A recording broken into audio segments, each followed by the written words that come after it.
Oke, 1, 2, 3, mari mengudara bersama TBM Lentera Pustaka di acara Oli Obrolan Literasi bersama narasumber kita Bapak Syarifudin Yunus selaku pendiri dan kepala program TBM Lentera Pustaka. Assalamualaikum warahmatullahi wabarakatuh. Waalaikumsalam warahmatullahi wabarakatuh. Ilham. Oke Pak, Olit kali ini akan membahas ini Pak tentang literasi peradaban Pak. Literasi peradaban. Oke. Ini sekarang itu ya di peradaban kita Pak. Sekarang itu banyak orang yang ngurusin urusan orang lain Pak. Sampai dia tuh lupa sama urusan dia sendiri. Sebenarnya bagaimana Pak itu Pak? Dalam peradaban ini Pak. Jadi begini. Kalau ada orang lain ngurusin urusannya orang lain, saya ngurusin urusan Ilham, itu artinya saya nggak beradab. Itu bukan adab yang baik ya Pak? Bukan adab yang baik. Ya. Jadi peradaban itu artinya adalah norma yang kita sepakati, nilai-nilai yang kita sepakati. Oke, bahwa kita makan harus menggunakan tangan kanan. Itulah adab yang kita sepakati tuh. Ya kan? Maka adab itu menjadi sesuatu yang harus dijunjung tinggi. Karena itu peradaban hanya bisa dibentuk oleh dua hal. Satu, manusianya punya pengetahuan yang cukup alias ilmu, maka ilmu itu dibutuhkan dalam adab. Yang kedua, manusianya punya hati. Nah, kita secara fisik semua punya hati, tapi hati itu harus dilatih, harus ditempa. Untuk apa? Untuk berbuat kebaikan, untuk menebar adab yang lebih bermanfaat buat orang lain. Jadi simple. Adab itu adalah sesuatu yang kita sepakati sebagai nilai dan norma untuk menjaga kehidupan kita yang lebih baik. Jadi kalau fungsinya peradaban itu untuk apa tuh Pak? Fungsinya adab dan peradaban. Fungsinya adab itu pertama adalah menjadi guideline, arah kita di dalam hidup supaya berpijak kepada kebaikan saja. Nggak boleh peduli pada hal yang tidak baik.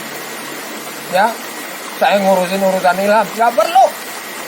Ya, Ilham punya urusan sendiri, saya punya urusan sendiri. Jadi ini arah nih peradaban, fungsi yang pertama.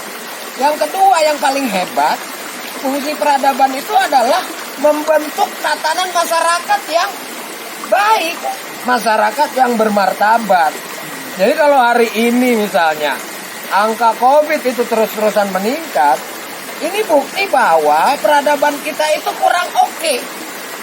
Ya, karena kalau mereka semua disiplin terhadap protokol kesehatan dan sebagainya, itu seharusnya angkanya menjadi menurun. Ya kan?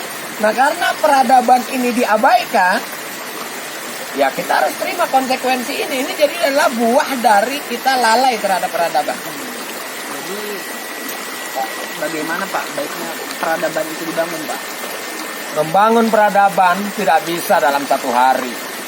Membangun peradaban tidak bisa hanya urusan pemerintah.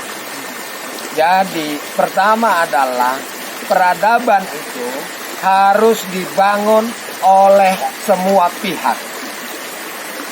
Ya, yang berperan sebagai negara, berperan sebagai aparatur negara, berperan sebagai masyarakat, pendidik, ya, anak muda, mahasiswa, anak-anak semuanya ikut berkontribusi terhadap bangunan peradaban kemanusiaan kita. Itu yang pertama, milik semua pihak.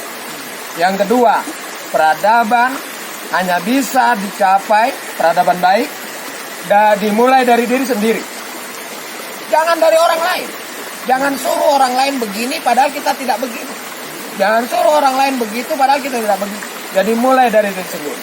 Yang ketiga, peradaban tidak lagi bisa menunggu waktu. Dimulai dari sekarang. Saya harus memperbaiki diri. Ilham memperbaiki diri. Itu artinya kita punya komitmen terhadap peradaban yang lebih baik. Lalu Pak, peradaban seperti apa Pak yang Bapak bangun di TBM Lentera Pustaka Pak? Nah, TBM Lentera Pustaka selain menjadi tempat membaca anak-anak di kampung ini, sekarang sudah mencapai 130, ya. Kita juga membangun peradaban. Contoh peradaban yang kita bangun, satu, Setiap kali anak-anak itu datang mau baca, dia selalu memberikan salam. Assalamualaikum. Yang kedua, cium tangan. Tapi karena sekarang lagi COVID, sekarang cuma pakai simbol mengadu tangan saja. Yang ketiga, setelah mereka selesai baca mau pulang, kasih salam lagi. Yang keempat, kita juga punya budaya antri, tapi dengan cara memberikan jajanan kampung gratis. Itu tujuannya mengelatih untuk mereka itu antri. Antri itu artinya apa? Yang datang duluan hak untuk duluan.